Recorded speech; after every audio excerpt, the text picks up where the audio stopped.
Okay, so thank you again for joining us. My name is Melissa McEntee. I'm the Director of 21st Century Education and School Safety Specialist, and I'm here with the very talented Corey Wiest, who is going to show you all about Securely. So Securely is the platform that we use in district in order to, we got some more people joining us right on time. Hello, hello. Thank you for joining us. Okay, so just for those of you that just started joining us, we are recording this so that we can capture it for anyone who is unable to be with us live tonight. And my name is Melissa McEntee. I will be monitoring anybody that wants to come into the meeting and admit them to the meeting, just like I did for you. And also I'll be monitoring the chat. So if you do have any questions, you can put them into the chat and I will be taking a look at that. And we're here with the very, very talented Corey Wiest, and he is going to explain to you how to use Securely, the platform that's available for our parents.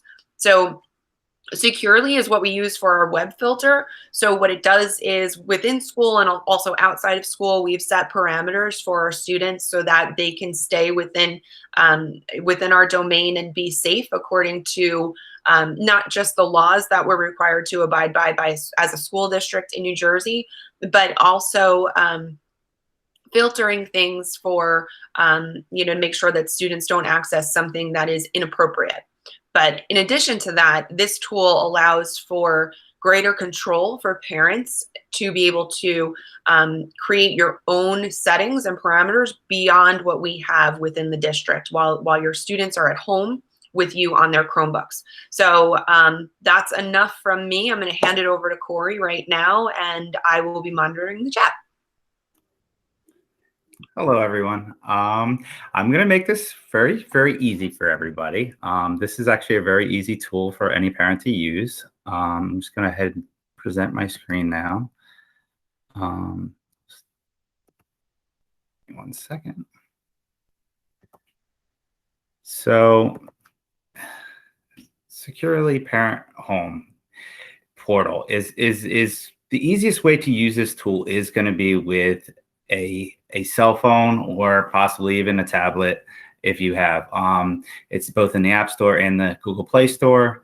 You're just going to want to simply go there, just type in Securely Home. You'll see it pop right up, and you're going to go ahead and install that. You guys can even do it right now, so you can get right in right away, because it's actually, everything's really set up for you guys to hop right into this right away. Once you get the app installed, you're just going to simply, when you go to open it, the first thing you're going to do is just hit Get Instant Access. That is always going to be there, and it's always going to be available for you guys, even if you forget your password or anything like that. The main piece that you want to do when you're doing this is the same email that you guys have registered in real time right now for your student is the same email you're going to use. If there's multiple parents and you have multiple emails in there, you can sign up as many times as you want on as many phones as you want, as long as it's registered. And if it isn't, just contact us and we'll make sure we get the correct email in the system. But again, once the first time you're going to do it, just hit Get Instant Access. You're going to then go and check your email. You're going to see a link. That link's going to get you direct instant access, but also when you see it, you'll be able to set a password. So once you get in, I'm just going to click out of this for a second. Once you get in, I'm going to show you on my phone in a second. You're going to see the, let me go a little bit bigger for you guys. You're going to see this lovely app with a blue house on it. Inside the app, you're going to have basically 3 icons. Eventually, you may get a 4th icon, but for right now, because of the way we're doing with hybrid and everything, the 4th icon is not available right now. But if you see a video on it, you might see that there is a 4th video, a 4th icon that will give you the ability to pause internet access completely. Just because of the way school's structured right at the moment until it goes back to normal, we kind of have that turned off. As far as things you want to know, we want to make sure that one, we have, if you go into settings, you're going to go into account. You're going to want to make sure that you manage your notifications. I highly suggest you do turn on the flagged activities. This way, it will give you a notification if there is a self-harm or anything like that that your student's searching for. You'll be notified instantly on your phone, and then you can then at least be able to see the notification instantly. We do monitor this too, just so everybody's aware. We have a team of people that will receive notifications instantly too when any flagged activity happens. We also monitor that a different way too, not just only through Securely. We also use some tools available through Google to monitor the same type of activities. So we do get multiple notifications. After you have that set up, you're going to want to simply go back to the home and go to your activity feed. In your activity feed, you are going to see all kinds of activity for the day. We do have filters if you only want to see certain activity. But as you'll see, you'll have all kinds of stuff that you can search through. Some are videos, some are just searches. And then you will also see some stuff in red. Stuff in red would be like where I tell you it would be an alert because it's a flagged activity. So the student looked up depression, so we flagged it for self-harm. That's all done automatically. There's nobody really monitoring. The system itself does it. But it does notify us right away that there is some activity that we need to look at. As far as if you see something, and you want to see what did they actually look up. So say this video here, we can click on the video and it will take us directly to the video itself. So you can see exactly what they were actually able to see, which is very useful sometimes. Other things to key on would be, besides that, if you wanted to copy the address and then paste it, so if you wanted to send it to us or something and say, I don't know how my son or daughter got to this site, you always could do that and send us information too if you wanted to copy the address. Or you could even just simply go and write down an incident for us, and we'll go ahead and take a look. We have set rules that are already turned on, and I'll just show you.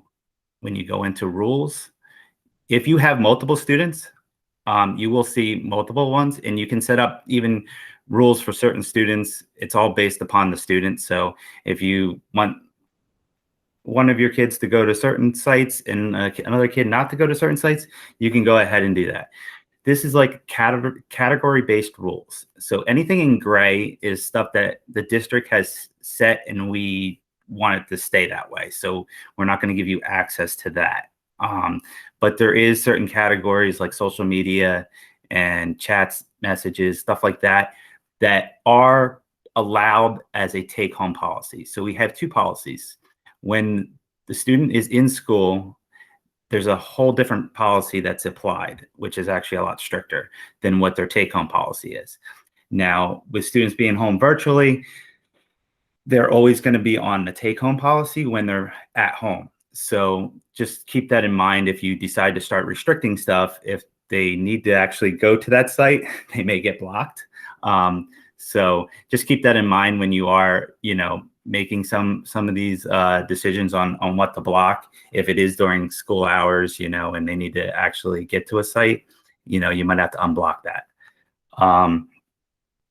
But yeah, you can go ahead and do it that way. The other way is also with sites. If you decide you just want them not to look at YouTube today or something like that, you can go ahead and just add the websites that you would like right in there, and then that will automatically block it. We do not allow you to allow sites just because there might be sites that we already determined that we don't want them to go to. So we have full control of the allowed websites. Just something to keep in mind. And as far as, and then like I said, there is the flagged activity site, which would actually just get you to the flagged information if you needed to see, what they were looking for. They're basically your three main functions inside it. Now, there is another way of doing the same, getting to the same information. You would simply go directly to securely.com. Here, let me actually just type it in there. On this page, you will see the login icon at the top. You will be looking for the parent console. It's very much the same way as the phone is in some senses. You will, the first time, just click get instant access. And then what you do is you just put your email in there. Again, you'll go to your email, you'll see the link, it'll get you in.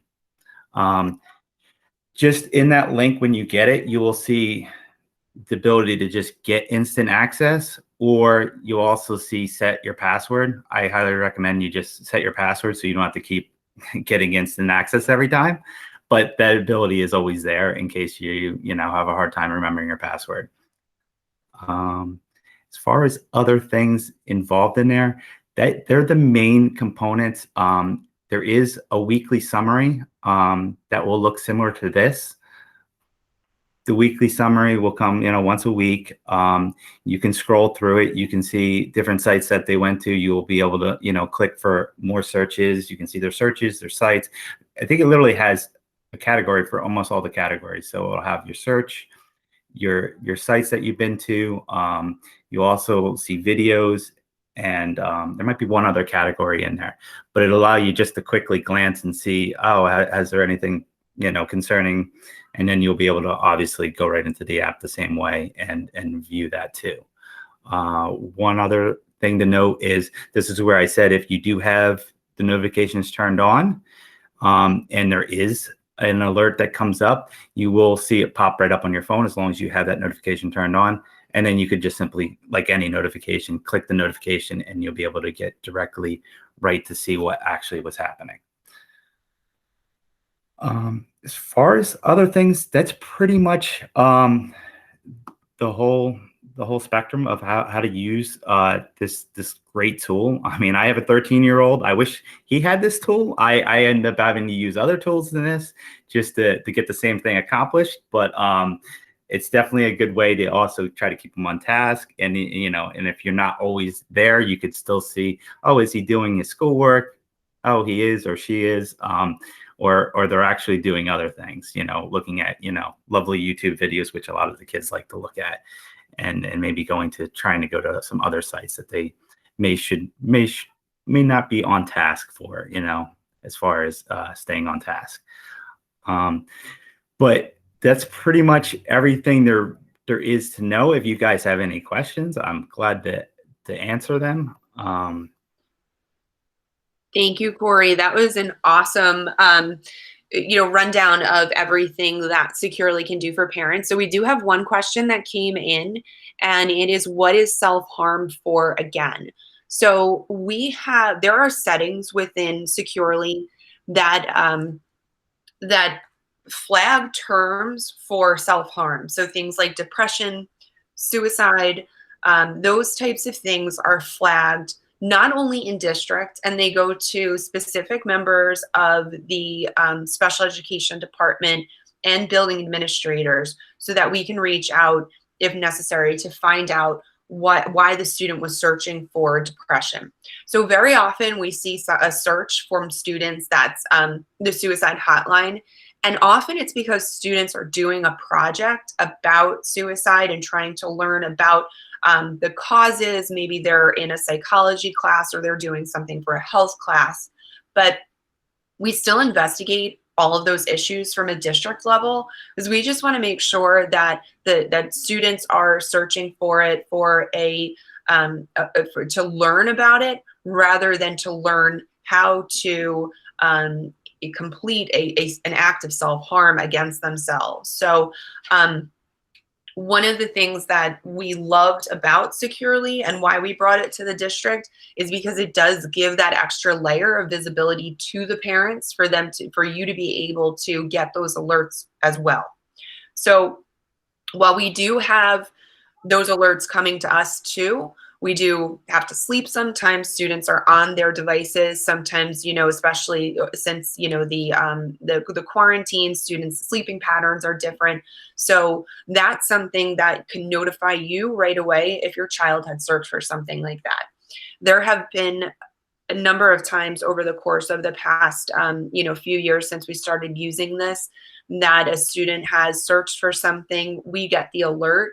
It goes through the proper administrative channels in the district, and then we often will contact either the Somerville Police Department or Branchburg Police Department just to do a, a check, just to make sure that a wellness check to make sure that the student is actually okay.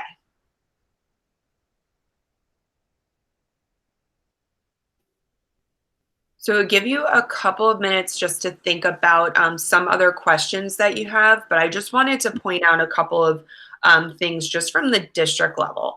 So like I was saying before, we really wanted to make sure that you have the autonomy as parents to be able to see what students are doing, not just while they're supposed to be learning, but also when they're home with their devices. We feel a great sense of responsibility in not only providing devices to students, but also providing them the access that they have to the internet, which is why we have our own policies that Corey was talking about before, our school policy, which makes sure that students can't look up things like pornographic images, violent images, and websites, things about drugs and alcohol. Sometimes we have to open up those sites because students are doing some kind of a project, but we're very careful about the validity of those sources to make sure that they are appropriate learning materials and not necessarily something that is harmful for students to see. So as Corey said before, those are always in place, okay? The settings that we have in school are always in place, but some settings are relaxed for the home experience. So things like social media. We know that students are going to go on social media. Most students have smartphones. They're going to do it from their phones. But if there's a way that we can allow students to have the access to use their Chromebook to research certain things or to search for different, YouTube videos, rather than blocking everything and forcing students to use their own smartphones or another means to try to search out something that they're interested in that could be harmful. This gives us a level of visibility within the district, but also a level of visibility for you so that you can have those teachable moments with your child. We know that with the access that students have at their fingertips, they're going to make mistakes. They're going to try to test boundaries.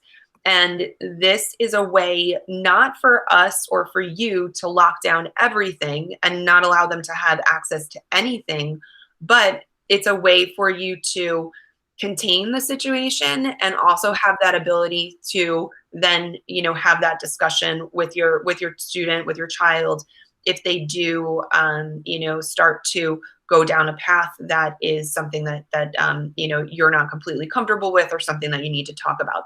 So for example, if you were to get an alert that a student was looking up weapons, well, are they, that's an opportunity for you to have a talk with them. Are they looking that up for some kind of personal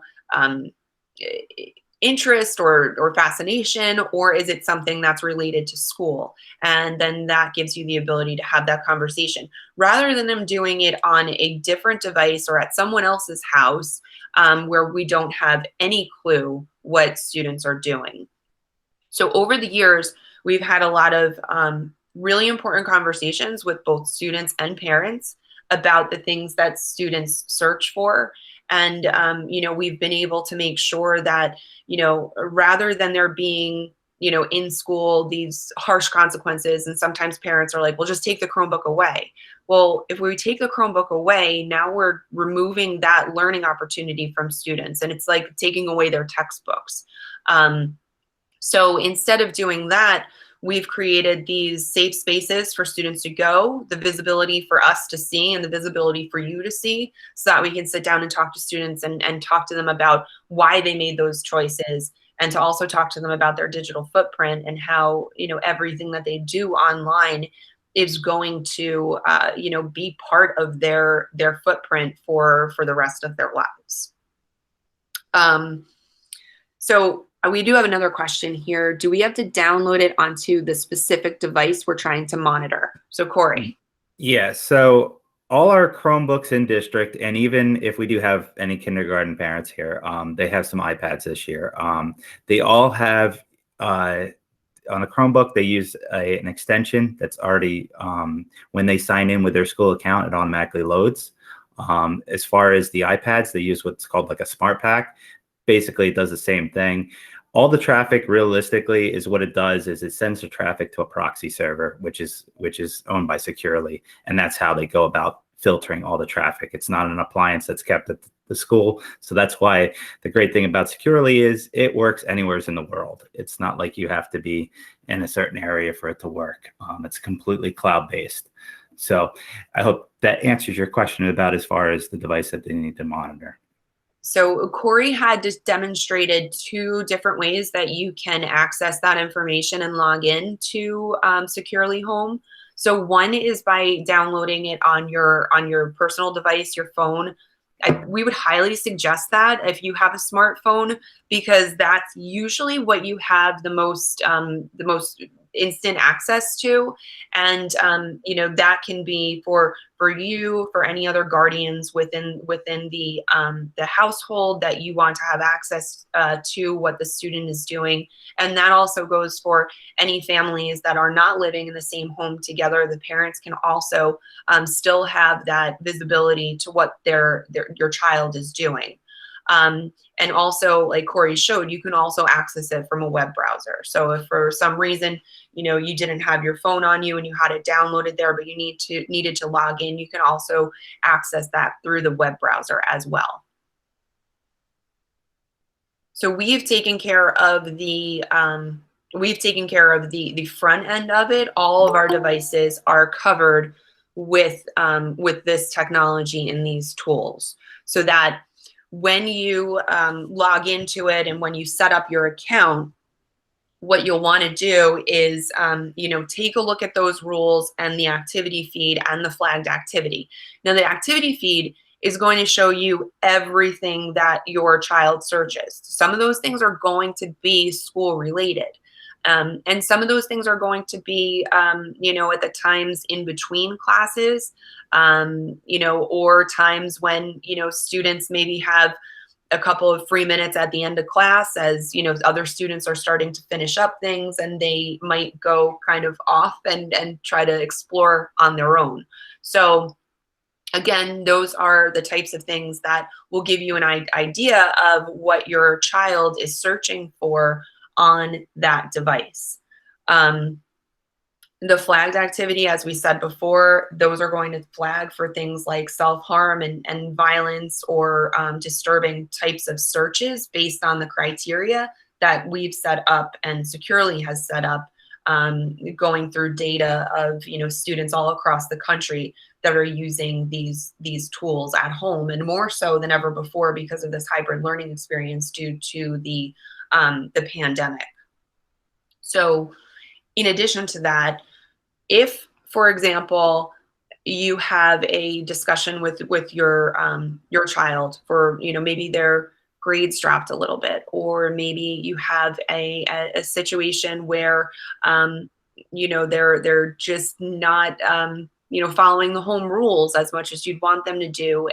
What you can do is you can limit their access at home on the Chromebook. So let's say, for example, you're, you know, they're staying up all night and watching YouTube, and then they're too tired to get up for school the next day. So you could shut off the access to YouTube, you know, during those times, but just know that once they get back into school during those school hours, they're going to have access to that again.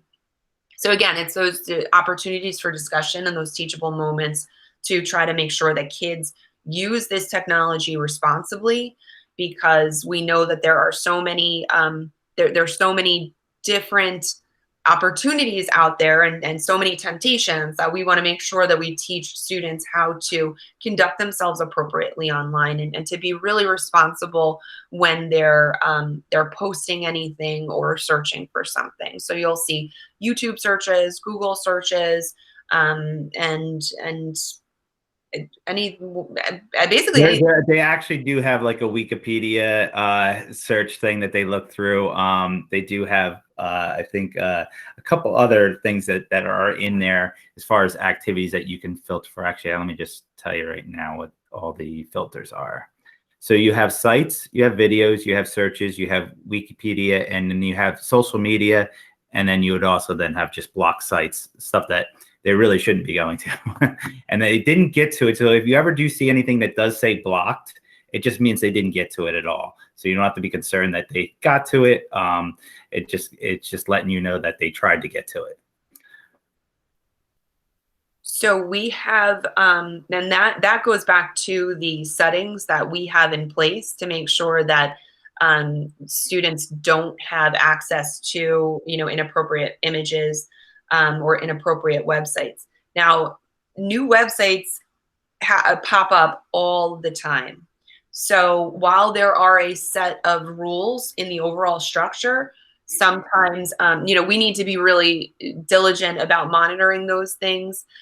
The other thing is that, when searching for pictures or, YouTube videos, looks can kind of be deceiving. So anybody can post something online that is, let's say, an inappropriate picture and name it something that's completely appropriate, and it could pop up somewhere. So those are things that this organization securely, as well as us, are always mindful of to try to make sure that we're keeping students as safe as possible. But that feature that Corey showed earlier in the activity feed, we're able to click on that website and see exactly what it is. I highly recommend clicking on the activity that you're interested in, that you want to see, so that you can see exactly what it is. Because we do that often, and I'm just speaking from experience, when a questionable search comes up or a questionable YouTube title shows up, and we often click on it and look at it to make sure that it is it might be related to the content. It might be related to a learning experience within the classroom and not necessarily something inappropriate. So those are things that we want to, take a look at, make sure that we've investigated and drilled down to what that site actually was, or that video actually was, before having a conversation with the child. Something else just to add, I know we talked about you having the ability to turn things on and off. When you do turn whatever category, or if you block a site, just remember that is always going to be blocked until you turn it off when the device is home. Now, when it comes to school, yes, when the device is at school, it'll go by our set of rules, whatever we have in place. But as soon as it gets home, again, it will go back to your rules. So just remember, as long as you have that rule set, it will keep doing it. So just keep that in mind. So Corey, for just to clarify, for those students that are fully virtual, if they don't connect to our Wi-Fi network, what happens to those settings? So if you're fully virtual, whatever our initial policy is, which you'll see, and then whatever rules a parent puts in place. So if you decide that you want to block a certain site like YouTube, then even if they need to get to it during the day, they won't be able to get to it when they're at home. So just got to be mindful of that, in case they do tell you that, oh, I need to get to this site and I can't get to it. It's probably because it could be something that's being blocked at that given time. Okay, great. So thank you. So it's only your home rules are specifically within your household network. And then the rules that we have within the district are supersede those once the child is in school. Yeah, and that's just because it's done by IP address. So anything coming from our IP address, it automatically applies to our rules. Anything coming from any other IP address but ours goes to the take home policy at that point. One of the other things that I'd like to mention is that Corey had mentioned that there's a fourth option within Securely, but it's not something that we've turned on right now. And I'm going to explain to you why, because it's related to the conversation that we were just talking about. So we, as a district, we don't have the visibility to know which parents have downloaded the app and chosen to create your own policies at home. So that extra feature is the ability to pause the internet. So let's say it's dinner time, everybody pause. You could, when we enable it, go on your phone and actually pause the internet for your students on those devices. The problem is not knowing who has opted into that option if we were to enable it. If a student was then, or a teacher was then to report to us that they weren't able to access the internet on their computer, and then it's reported to us, or the child is marked absent because they're virtual, we wouldn't have, as a technology department, any way to know if it's a problem on our end, or if it's a network issue in your home, or if it was because that parent forgot to unpause the network access at home. So until we have more individuals that have opted in to use this at home, then we're going to keep that off. And we'll just ask you to kind of, use the tools, get to know them, make sure that they're working for you and your family. And then if we decide, or if you tell us we get a certain number of parents that are saying that that's an absolute need, we will revisit that in the future. Oh, you know what? One other thing I can show everybody really quickly that I kind of forgot to show. Let me just go ahead and see if I can connect my phone again. And I'll just share my screen. So inside Securely, they do offer a easy ticketing system for anything related to Securely, which is kind of cool. And they have their own department that actually will get back to you pretty quickly on any concern that you may have with Securely not working right, or maybe you can't block a site correctly or anything like that. They have that ability to actually write a ticket. So inside the app, you'll see in the upper hand corner, when you go in there, you'll see a help section. And there is FAQs, which you can go into, and you can sometimes find it. And then there's also the support link.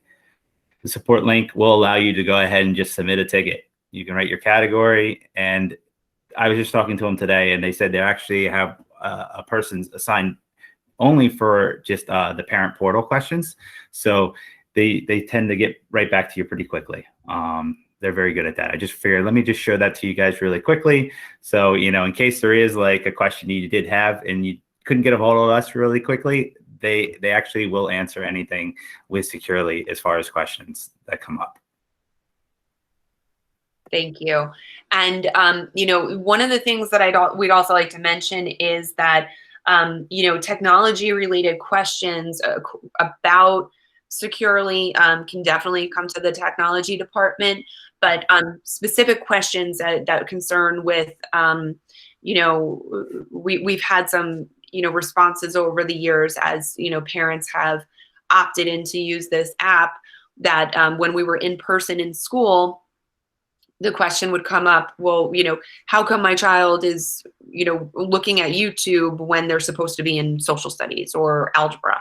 And those are things that, need to be addressed with the teacher as well. And if that doesn't get you the answers that you need, then that needs to be escalated to the building principal.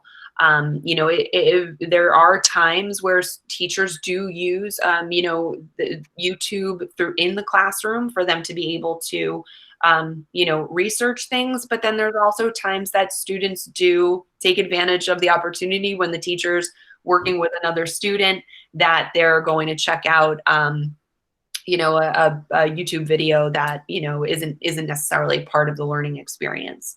Another thing that I'd like to point out in regards to that is we get reports sometimes that students are getting knocked out of the Google Meet. And that can often be the case of the computer working too hard because there's too many other tabs open, especially for the students that are learning completely virtually from home, or the students that are, doing the hybrid while they're learning at home, tend to have, a lot of tabs open, and they're looking at other things and then kind of checking back in at the meet. So when you see, if you were to, if your child was to say, or the teacher was to say, Johnny didn't access the whole meet today, or he got kicked off. Is there a problem with your Wi-Fi network? Well, I would take a look at the activity during that time frame, during that period, to see if there was a lot of other searches going on during that time, because that might give you an indication as to whether or not it was a Google Meet issue or a Wi-Fi issue, or if it was just an issue of the student trying to have too many things going on their computer at once. Also, it's clicks. So they could have those browser tabs open, but they're looking at the actual clicks on the website. Is that correct, Corey?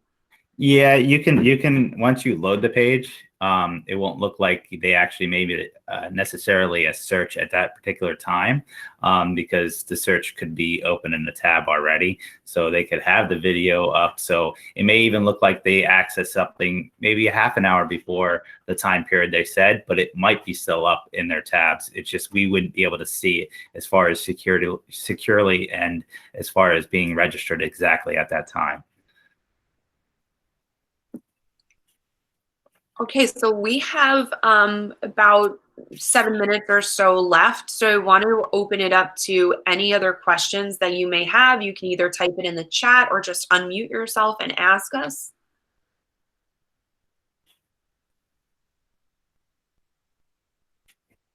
Corey did a really thorough job, so I think that was probably the reason. It's also a lot to kind of digest until you're able to download it yourself and be able to log in. So as Corey said before, you're going to, oh, excellent. Thank you, Mrs. Van Horn. She said that she's putting the app on her. She already put the app on her phone. Nice work.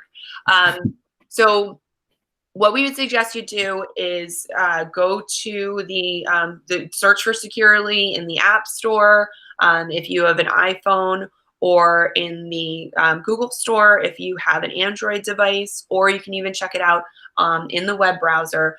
And Securely is spelled S-E-C-U-R-L-Y. I'm going to type that in the chat just to, so it's not misspelled. That's the way the company chose to spell it. And download that, and then just get a feel for what your child has been doing over the course of the past couple of days, and then use that as those opportunities for discussion and teachable moments. And if you have any trouble logging in or accessing your student, just check with the school, call the main office so that they can check to make sure that the email address that you're logging in with is what is the email address that is listed in real time, because that is what that's the data that's being pulled in order to enable parent access. Yeah, I know, Walter, you kind of hopped in late there, but that is the main piece, kind of what we just went over. You want to go to you want to download Securely Home. Once you're there, you're going to go ahead and when you go to sign in, you're going to just hit get the magic link. I can just show you really quickly here, just because I know you kind of missed it. Yeah, thanks, much appreciated. Yeah, no problem. And so what you're going to do is, once you have this app downloaded, when you go into the login the first time, you're going to see this. You want to hit Get Instant Access. You're going to use the email that one of the email accounts that you have on file is the main piece. So, and then what you're going to do is, when you hit the Get Instant Access, it's just going to send you a link to your email. You're going to be able to then get into the app. Corey, can you share your screen again? Oh, I'm sorry. I thought I had it shared. My bad.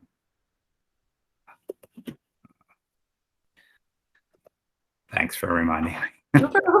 I do all the time. Setting it up- I'm setting like, it up as- wow, he's not able to follow because I'm not sharing.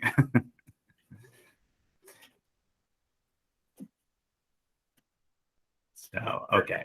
So back to where I was saying. So at this screen here, once you have the app downloaded on your phone, just make sure you're using the app that you have on file in real time.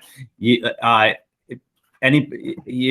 on how many emails you have on file, you can go ahead and, each parent can have it on their phone. You can use the same email even if you wanted to, or you can use your own email to get in. Again, to get instant access, we'll get you a link then sent to you to get you instant access. I suggest you click on the set password when you do get that link. That way you don't have to hit get instant access every single time to get in there. Once you're signed in, you're going to have access to some like category searches. I can show you that quickly even on my phone again. You're also going to be able to, once you sign in, you're going to get like weekly summaries that are going to be able to come to you. That'll show the different searches and the different sites and even the different videos, that your child has been going to, or if you have multiple children, obviously then at that point you'll get a summary for each one. Other things to take note of, we can turn on in notifications. If you have notifications on your phone, you will get alerts then for suspicious activity, they call it, but it could be anything that's being flagged, maybe even self-harm stuff. You'll then get those alerts then too. I can show you even quickly just what the activity will look like on a phone. Let me just reconnect.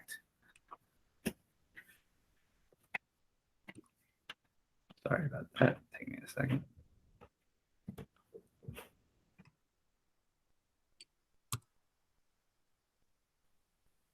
Okay. So this is what the app will look like once you have it installed. You have activity feed, you'll have flagged activities, and then you have rules. We have baseline rules that I'm sure you kind of heard that we were talking about, and then you will have access to rules when the device is home off-site. The activity feed, it will kind of show a little bit of everything that they've been going to. You can just search through it. If you do see stuff red, that is where something has been flagged. And when you click on any of these, you just click straight on them. It will take you to the site or the video or the search that they did search for and show you exactly what they were able to see. And that's pretty much the quick rundown for you to get you up and running. You can filter your searches if you're looking for certain things. You have that ability to do that too. Basically we have a lot of rules already in place, so you don't have to worry about it, but we do, the take-home policy is a little more open than at school, as far as we allow some social media stuff and stuff like that parents may or may not want their children to go to, but we'll leave that up to you guys to kind of decide at that point. I hope that was a quick rundown for you, Walter. Yeah, thank you. Yeah, they're very helpful. I'm in the app now, navigating the various things you just mentioned. Okay, so you're all already in there, and you're good to go then. Yeah, this is awesome. Great. Yeah. Thank you. And we're really happy that you guys joined us tonight. We're so thankful for Corey and his expertise in teaching us all about it a little bit more tonight. And as we said, just spread the word to your friends and other parents within the district. We will post this on YouTube. This meet is being recorded, and we'll also share it out. We're working on a website for parents. We just haven't finished it yet, but it will have access to an archive of these sessions that we're doing for parents, so that this way you can kind of spread the word and help other parents have the same visibility for their students. And we're more than happy to offer more sessions in the future. We do have a if you want another session, you can email me, or you could submit a support ticket. The technology link is on our website, and it's in each Friday message. So that's another way that you can request help from us. And we do have more Parent Academy coming up. We have at 7 o'clock, we're going to do a presentation on Google Meets and Google Classroom.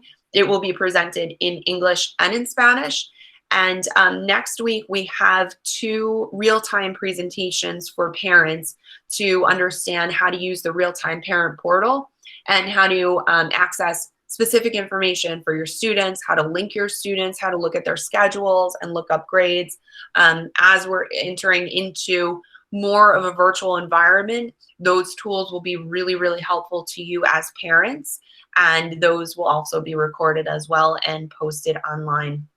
So once again, thank you all for taking the time out of your busy evenings to spend some time learning with us. And again, thank you, Corey, for a really great presentation. Thanks everybody for showing up. All right, thank you everyone, and hope to see you at 7. Thanks a lot. Okay, I'm gonna stop recording now.